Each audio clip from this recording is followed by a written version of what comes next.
Hello বন্ধুরা, আপনারা সকলে কেমন আছেন? কাকুলিস কিচেনে আপনাদের সকলকে স্বাগত জানাই। আজকে আর একটা রেসিপি নিয়ে এসেছি, গার্লিক রাইস।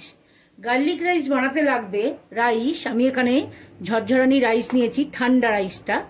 আর নিয়েছি গার্লিকটা এরকম লম্বা করে কেটে নিয়েছি। আর নিয়েছি একটা ছোট্ট কাঁচা লঙ্কা কুচি। আর আমি গার্লিকটা এরকমভাবে কেটে নিই, আপনারা যেরকমভাবে ইচ্ছা সেরকমভাবেই কাটতে পারেন। আর লাগবে বাটার, আর লাগবে নুন। আমি এবার এটা বানাতে নিচ্ছি।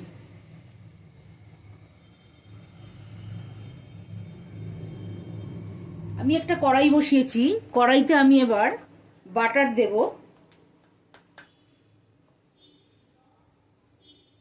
কড়াইতে আমি একটু বাটার দিয়ে দিলাম। এবার আমি এর মধ্যে দেব লঙ্কা কুচি আর গার্লিক, দুটোই আমি একসাথে এর মধ্যে দিয়ে দেবো। দিয়ে এটা একটু ভাজবো, লো ফ্লেমে আমি গার্লিক আর বাটারটা ভাজবো একটু। গার্লিকটা খানিকটা ভাজা হয়ে এসছে। এবার আমি এর মধ্যে দেবো নুন। আমি এখানে হাফ টিস্পুন নুন দিলাম। এবার আমি এর মধ্যে রাইসটা দিয়ে দেবো।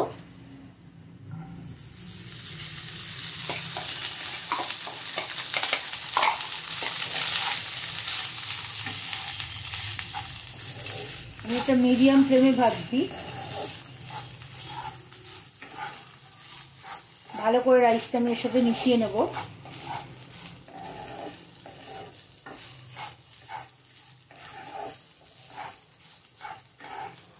এটা খুব ভালো একটা রেসিপি, খুব কম সময়ে।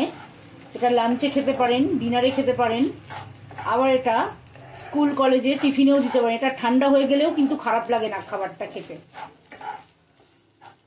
গরমই খেতে হবে তার কোনো মানে নেই, এটা ঠান্ডা হলেও খাবারটা খুব ভালো লাগে খেতে।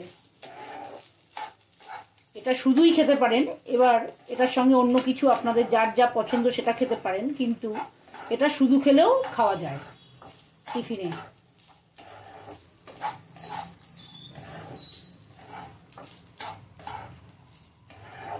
এবার দেখে নেবেন একটুখানি রাইস নিয়ে যে এটা নুনটা কতটা লাগবে। আর যদি আর নুন লাগবে না এটায়। আর যদি আপনারা কাঁচা লঙ্কাটা না ইউজ করেন, একদম ছোট বাচ্চাদের দেন, তাহলে কাঁচা লঙ্কাটা দেবেন না।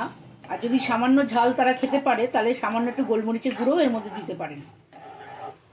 হয়ে গেল গার্লিক রাইস। এবার আমি এটা বন্ধ করে দেবো। গার্লিক রাইসটা হয়ে গেল। আমি এবার এটা প্লেটিং করছি।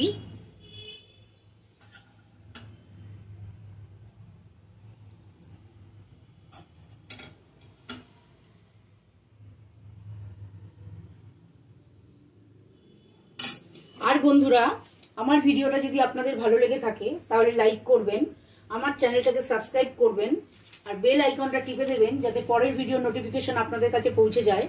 আর অবশ্যই রেসিপিটা বানিয়ে আমাকে কমেন্ট সেকশনে জানাবেন কেমন লাগলো। নমস্কার।